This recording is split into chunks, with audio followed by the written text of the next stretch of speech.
চারিদিকে একটাই খবর, ধর্ষণ, নারী নির্যাতন, শিশু নির্যাতন। সংবাদপত্র খুললেই চোখে পড়ে ভয়াবহ ঘটনা। প্রশ্ন জাগে, আমরা কোন সমাজে বাস করছি? মানুষ কি পশুত্বের থেকে নিচে নেমে যাচ্ছে? ধর্ষণ শুধু একজন মেয়ের উপর আক্রমণ নয়, এটা গোটা সমাজের প্রতি আঘাত। একটি মেয়ে তার স্বপ্ন, সম্মান, জীবন নিয়ে হাঁটে, কিন্তু এক মুহূর্তেই কেউ তার সবকিছু কেড়ে নেয়। ধর্ষণ মানে শরীরের ক্ষত নয়, মনের গভীরের হাজারো ক্ষত। ধর্ষণ মানে একটি পরিবার শেষ হয়ে যাওয়া। ধর্ষণ মানে জাতির লজ্জা। ভারত, বাংলাদেশ কিংবা পৃথিবীর যে কোনো প্রান্ত সমস্যা একটাই, নারীকে শুধু শরীর হিসাবে দেখা হয়, মানুষ হিসাবে নয়। আমরা যদি সত্যি সমাধান চাই, আগে জানতে হবে কেন এমনটা হচ্ছে। নারীর প্রতি দৃষ্টিভঙ্গি। ছোট থেকেই মেয়েকে বলা হয়, চুপ থাকো, বাইরে যেও না, মাথা নিচু করে হাঁটো। কিন্তু ছেলেকে শেখানো হয় না, নারীকে সম্মান করো। 2 নম্বর, অশিক্ষা ও কুসংস্কার।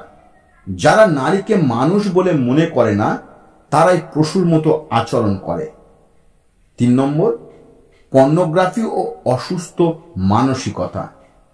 সোশ্যাল মিডিয়া, অনলাইন কন্টেন্ট থেকে অনেক তরুণ বিকৃত আনন্দ নিচ্ছে, যা তাদের বাস্তব জীবনও বিকৃত করে তুলছে। 4 নম্বর, আইনের দুর্বলতা।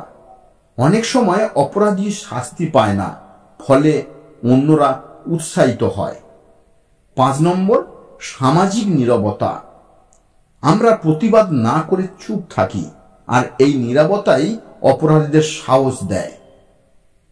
কোন একজন ধর্ষণের পর শুধু ভুক্তভোগী হয়, গোটা সমাজ ক্ষতিগ্রস্ত হয়।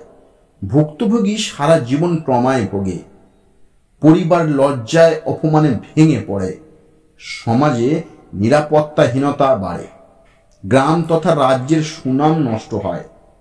আমরা যদি এখনই পরিবর্তন না করি, আগামী প্রজন্ম আমাদের ক্ষমা করবে না।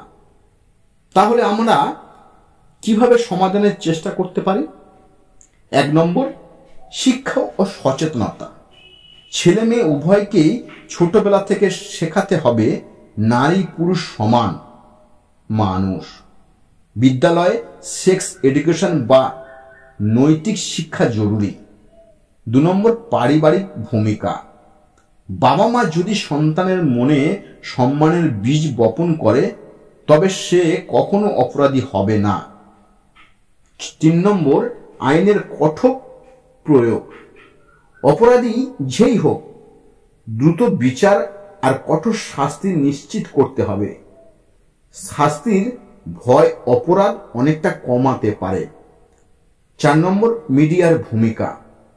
অশ্লীল কন্টেন্ট কমিয়ে সচেতনতা বৃদ্ধির কন্টেন্ট বাড়াতে হবে। 5 নম্বর, সামাজিক প্রতিবাদ। আমরা প্রত্যেকে যদি অন্যায়ের বিরুদ্ধে দাঁড়াই, তাহলে অপরাধীরা আর সাহস পাবে না। 6 নম্বর, নারীর আত্মরক্ষার প্রশিক্ষণ। মেয়েদের আত্মরক্ষার কৌশল শেখানো দরকার। 7 নম্বর, মানসিক স্বাস্থ্য সেবা। বিকৃত মানসিকতাকে পরিবর্তনের জন্য কাউন্সেলিং দরকার। বন্ধুরা, ধর্ষণের বিরুদ্ধে লড়াই শুধু সরকারের নয়, পুলিশের নয়, এটা আমাদের সবারই লড়াই। নারী মানে মা, বোন, কন্যা, আর নারী মানে মানুষ। আমরা যদি নারীর প্রতি দৃষ্টিভঙ্গি বদলাই, যদি কঠোর আইন মানি, যদি প্রতিবাদ করি, তবে একদিন এই সমাজ ধর্ষণ মুক্ত হবে। আজকে আমরা সবাই প্রতিজ্ঞা করব, আর নীরব থাকবো না, অন্যায়ের বিরুদ্ধে দাঁড়াবো, মেয়েদের সম্মান দেব। মেয়ে কখনো বস্তু নয়, তারা মানুষ, তারা ভবিষ্যৎ।